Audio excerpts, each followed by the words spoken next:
cut through all the numbers, people simply like to watch dudes hit it far, and this guy can move it. You know, through the ages, it's been really fun, and you could say that, you know, power's always been linked to great success in the game of golf, but it's always been linked to great followings in the game of golf. If you look at the covers of Golf Digest, Golf Magazine, Golf Week, I mean, they spend a lot of time, a lot of real estate trying to tell people how to hit it farther.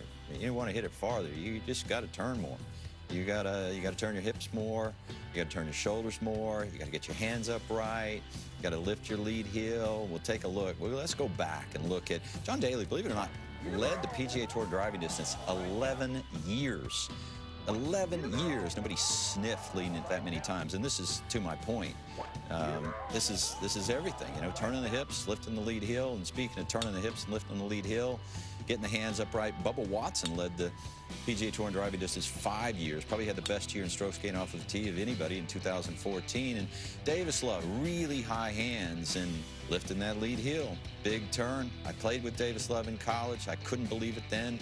You know, he was carrying it 300 yards or almost 300 yards in college back when the average driving distance on the PGA Tour was 250. And then before there really was accurate measurements in the 70s, this man right here, Jim Dent, he was a legend. You watch the change of directions. Watch how the club just hangs there as he moves to the left and extends.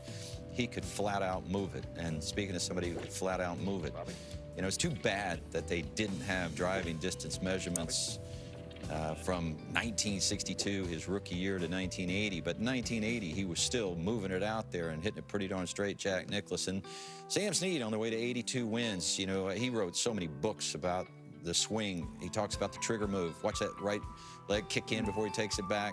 Big full shoulder turn, full hip turn, lifting that lead heel, high hand. So, you know, if you're on the range, you think, how can I hit it farther? It's really just, you know, try to turn your hips as much as you can. You know, move that right hip. If you're a right-handed golfer behind you, try to get your hands higher up in the air. Get your right arm away from your side. It may be a little scary to you, and you may hit it, you know, not quite as straight, but if you're trying to add distance, you got to incorporate some of those moves into your practice sessions, as this guy does here.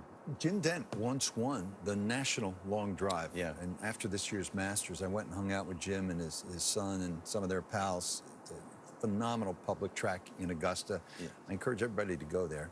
Jimmy hangs out there a lot. It's called The Patch. The Patch, Yeah, yes, I yeah, remember the really piece good on that. place. You know, Yeah. I started playing golf when I was about 13 years of age, and the Byron Nelson would come to town because I grew up just outside Dallas, and I would go, and I would, you know, I would want to watch Jim Dent because, you know, you wanted to see somebody who could flat out move it.